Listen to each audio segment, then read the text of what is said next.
Hello, welcome. Today we'll be making these delicious beef kebabs that I can't wait for you guys to try. If you're stopping by for the first time, please consider subscribing and let's get started. One ingredient that I've not used is breadcrumbs, but if you want your kebabs to be very compact, please include that. I have coriander, flour, ground beef that is about more than half a kilo. I have eggs, and also I have garlic and ginger paste.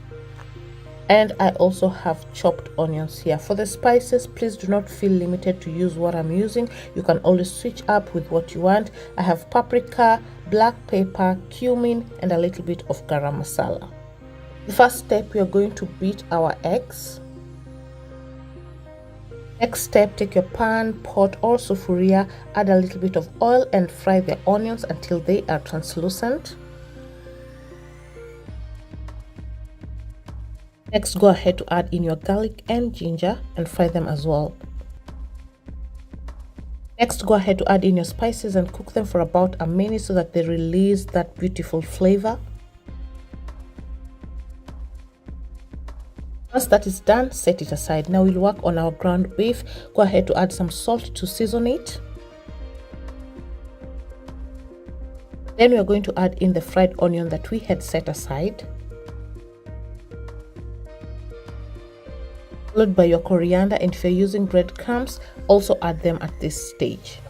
Next, go ahead to use a wooden spoon to mix everything up if the onions are still hot, and then proceed to mix everything with your hands. It's much easier and better.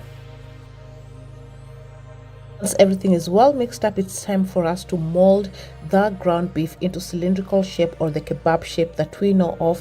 A quick tip that I would like to give you might see my hands are wet. I have a bowl of water next to me. I wet my hands as I mold the beef. This gives it a smooth finish and it also helps the beef not to stick in your hands, and this is a tip that you can use as well when you're doing meatballs.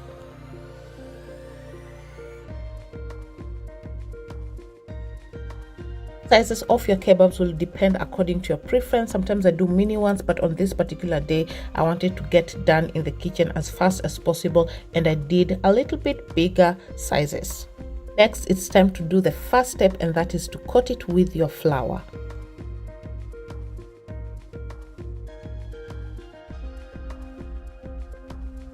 Once that is done, it's time to coat it with your egg wash.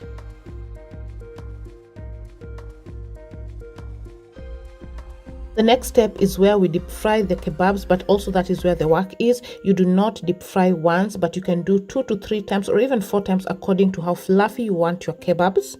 This first deep frying, we are not supposed to cook the kebab completely. It's just to bind the egg. You also don't want the egg to completely cook or brown or darken. And you can see they're not looking that quite pleasant, and that is what you're going for. You can see how it looks. It's not that fluffy, so we are going to coat it for the second time with the egg wash. You can make this your last coating, but I will do one more time, and that gives me the fluffiness that I like. After this, I will coat it one last time, and then the last deep frying I'll let it cook completely. So you can do 3 or 4 coats, but 3 works well for me.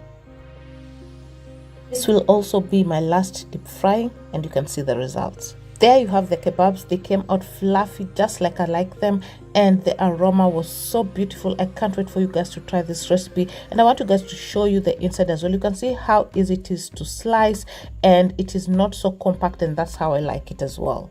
As you can see, our egg coating has given that beautiful golden brown color on the outside, and on the inside it is not brown or burnt because we were not completely cooking it when we were coating, and that is the importance of doing it step by step and letting the kebab completely cook only when you are done with the coatings. I really hope you did enjoy this recipe. If you liked it, please share it with your friends and family. Till next time, bye bye.